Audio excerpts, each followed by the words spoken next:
G'day guys, ZiggyD here. Welcome back for my Day 2 recap of Blizzcon Diablo 3 Reaper of Souls. This is actually going to be a part 1 of 2 because they covered quite a few things today and I want to go into a little bit more detail with the two sections of information they talked about in the panel.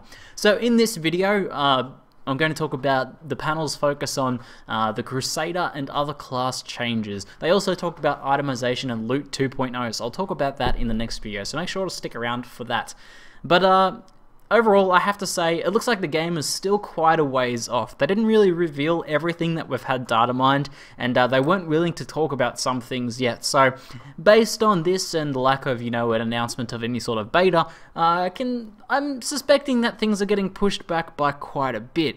So, we might not even see a beta maybe until the start of next year, or I don't expect we'll see one this year anymore. So, some people might be disappointed about that. I am selfishly not too disappointed about that. I'm actually kind of pleased because I'm really enjoying the Path of Exile action at the moment, and hopefully, if there's some delays to Diablo 3 Reaper of Souls, I'll be able to get up and get set up streaming before that comes around, and I'll be able to stream the beta and all that jazz for you guys. So, I'm looking forward to that, but that's kind of selfish. It would be nice if they could get the beta out this year, but we'll see, Not looking so good yet. But that's the bad news. Let's get that out of the way and talk about actually what they talked about in regards to the Crusader and class changes coming in Diablo 3 Reaper of Souls. So first up, they focused on the Crusader, and they talked about him for about 20 or so minutes, and it was pretty in-depth look at the Crusader and how they designed the Crusader, look at some of his different skills and animations and things like that. It was pretty cool. I actually really enjoyed this segment, and I got some tingles when they showed off like how they went through the process of coming up with the artwork and things like that for the Crusader. I have to admit, it was pretty exciting to see, and I'm getting more and more psyched to play this class myself. So first up, they talk about the core design concepts of the Crusader. They kind of had these three pillars of what they wanted the class to be. It's a battle-scarred knight, so he's a bit darker than the paladins, he's a bit darker, he's out there, he's getting gritty, he's getting dirty and doing all that, clearing out of demons. Next up, he's powered by righteous wrath, and this feeds into the power system, his wrath system, and also a lot of his abilities. So he kind of is super angry at all of these demons everywhere, and you can pull that out and channel that into different abilities and stuff like that. And thematically, that's pretty cool as well, and it suits the raw power of a lot of his build, a lot of his skills and things like that, focusing all of this wrath into like explosive powers, which is pretty cool stuff.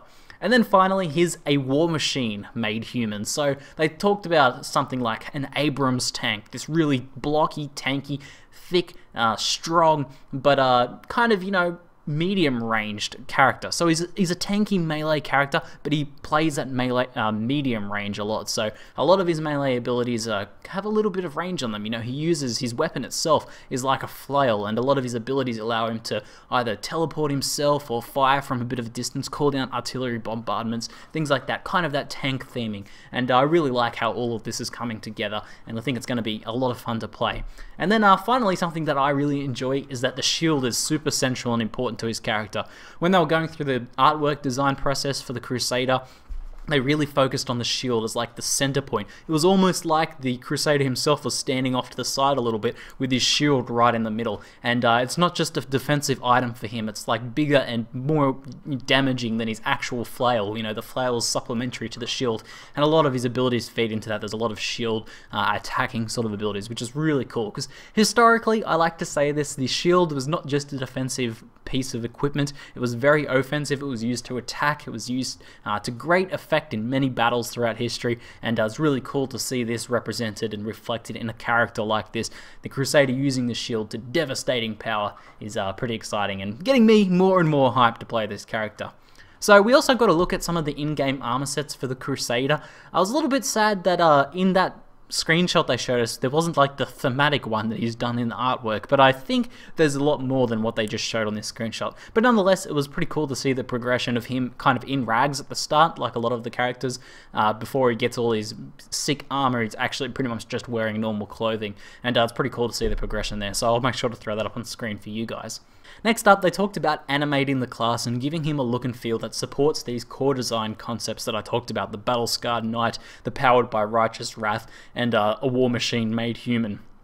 So on that note, we've got to look at some of the new skill animations in a fair bit of detail, even the design process for them. Like they talked about some skills that didn't work out, some that didn't feel very good, or changes they made to make the skills feel better. So some of the skills we saw that are actually going into the game and we got to look at, and I'll make sure to put these up on screen for you guys. The first one was Shield Bash, and this really suits the feel of the Crusader's Wrath. You know, he kind of like hunches back, draws all this power out and channels it through his shield, like putting this force wave through the enemies, and it's pretty cool looking. We've got to look at that with one of the melee attacks as well on some little test dummy enemies there. And they played that out in slow motion as well, and then in regular speed, and it feels pretty weighty. It looks like a pretty good skill to play with. Next up, we've got to look at Justice and Blessed Shield, which is kind of this combo of a main hand attack and an offhand attack. And it seems like they're kind of pairing these skills together quite a bit, so it'll be interesting to see how that works in builds in the future. But this kind of suits the idea of him being like a tanky mid-range character. These ones have a bit of range on them. You throw your Blessed Hammer, and you also charge up your shield and throw that, and that shield actually ricochets around enemies before returning back to you. And the shield actually leaves his arm as well. In this particular one, he actually charges up the actual shield and throws it, rather than just like throwing a spectral energy-based version of the shield. So I wonder what sort of ramifications that will have, whether you actually lose the shield's defensive capabilities then, or whether it's just an animation sort of thing. Next up, we got Fist of the Heavens. We got to have a look at it. It's an awesome looking skill that really suits the idea of this guy being a war machine, calling in these divine artillery strikes. They said that they designed this skill pretty much straight away, and they haven't made any changes to it since. It was just so awesome right from the outset, and it's pretty cool looking. It's kind of just like this crash of lightning with these little fizzles of lightning going out from the impact point, and looks like a lot of fun. Next up, we've got to look at Heaven's Fury, which was, they went through a few different designs. They initially had it kind of like a series of artillery strikes that followed your cursor around. Then they kind of had it like a beam that followed your cursor around, but they feel like this didn't really feel good, having a channeling ability for the Crusader. So the eventual design that's making it into the final game will be that you call it down and it acts independently, kind of like there's a holy spaceship up in the sky, you know, like a god channeling this lightning bolt sort of thing around the battlefield, frying enemies and things like that, and that'll look pretty cool as well. A lot of this stuff's pretty awesome looking. I'm very impressed with it. Next up, we've got to look at Steed Charge, which summons a short duration mount that you can use to charge through and damage enemies. So a bit of a mobility skill / damage dealing skill, and obviously, you know, having a weighty steed for this armored tank character is pretty important, I feel. And then we got to look at Falling Sword. This is by far my favorite skill. It's just so awesome and perfect for the Crusader. The Crusader himself actually becomes the bomb, teleporting himself up into the sky and then straight back down and crashing into enemies, exploding out in damage. And we got to see this in action in, like, there was some gameplay video. I'll probably play at the side of this video for you guys. And we got to see that in action, blowing up enemies. And this is probably going to be the one I'll want to create builds around. I see this sort of skill and I'm like, I want to make it so my character just uses that to get around and just blow everything up, and have all my other skills support this skill. Looks awesome, and the idea of, you know, instead of giving the Crusader a gun, he becomes the gun or the bullet himself, and he just blows stuff up by teleporting himself around. I don't know, that's really cool.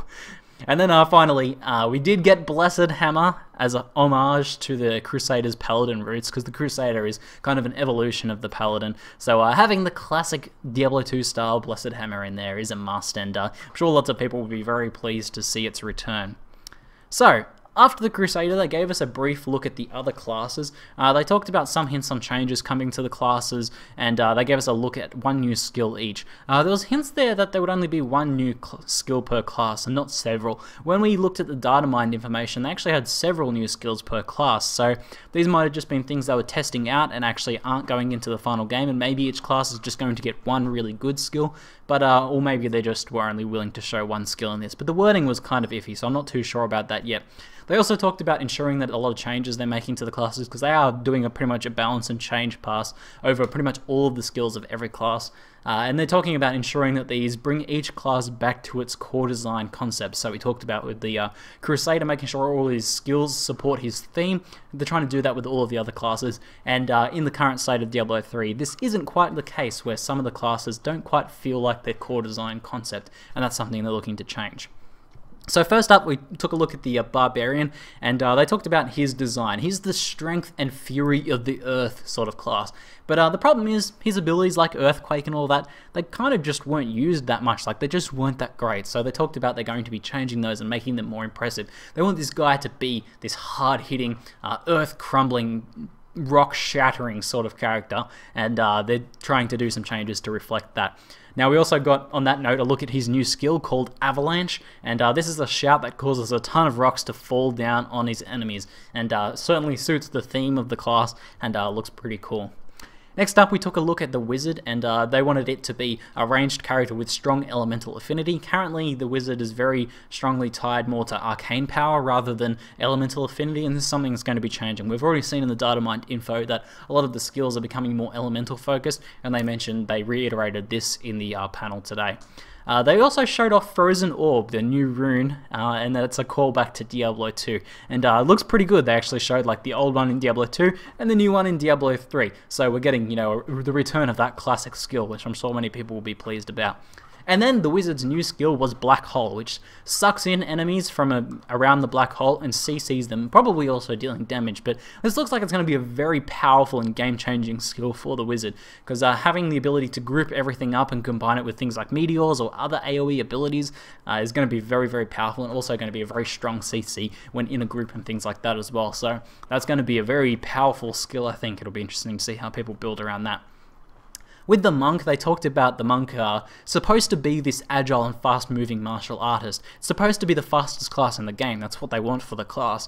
But currently that's not the case. Like the Barbarian has much faster move speed and gets around the battlefield quicker. And that's not what they want. They want the Monk to be that class. So they're doing some changes that they want it to be a lot faster, so they're changing a lot of skills to support that, allowing things like Dashing Strike to actually work as a movement skill, and giving a lot more teleports and things like that. So on that note, the Monk's new skill is Epiphany, and this it's a buff that allows every skill to teleport your character. So not just when you're using the Thunderclap rune or whatever it is, you're not just teleporting, then you're teleporting every single skill you use while you're under the effect of that buff. So obviously a bit of a build changing sort of buff there. And then next up, the Demon Hunter. They talked about with the Demon Hunter wanting to be this more trap and firepower based class, and that traps weren't really working like traps. People were kind of just using them as a weapon. So they talked about changing traps a little bit to make them act like traps, and something they did show off was this effect that allows traps to kind of taunt enemies to go towards them, so encourage them to actually work like traps, which is interesting and should work well as also a bit of a CC and crowd control, sort of ability there. And then we got a look at the newest skill for the Demon Hunter, which I'm very excited about. It's called Vengeance. It's a buff that you apply to your character while under the buff. Every single attack you do fires off extra missiles and side-mounted railgun-like attacks, and basically just ups your firepower to a huge degree. So really talking about making the Demon Hunter this very heavy firepower sort of character, which I think is really cool, and we'll bring it back to its theme a little bit more. So finally, there was the Witch Doctor. Apparently they're pretty happy with the class thematically, which I also agree with. It works a lot like it looks like, which is pretty cool. But they do want to strengthen the way damage over time effects work on the character, and also strengthen pet builds. So a lot of you guys that play Witch Doctor are looking out for those sorts of things. They do plan on doing something like that. They even kind of hinted at making a buff that allows your dots to last 5 minutes. So I don't know what that's all about, but sounds fun. And then finally, the new skill for the Witch Doctor revealed was an interesting one. Piranhas. This essentially acts as an amplified damage curse, so it's an AoE. Enemies caught in that AoE take extra damage from other skills. The skill itself doesn't seem to deal damage to them, but interesting. It certainly themes well to the Witch Doctor, but yeah, I don't know. It didn't feel like it had quite the impact. But then they showed off the Bogodile rune for this, which essentially causes enemies caught in this area of effect to be swallowed by a gigantic crocodile, and I thought that was pretty cool. That had the impact I was looking for from the initial skill. So runes can make some things a bit more interesting. But overall, pretty cool. Pretty excited about the changes. Interested that they only showed off one new skill for each class, and interested to see whether they plan on adding more. But if it's just one really cool new skill per class and a bunch of changes, I'd still be happy with that, especially because we're going to have the Crusader to play around with as well. But I'm very impressed with the shape of the Crusader. So in the next video, I'll be talking about the itemization changes, the loot 2.0, and the new crafting and stuff like that. So make sure to stick around for that, and subscribe if you're not already subscribed. Anyway, that's it for now. I'm ZiggyD. And thanks for watching.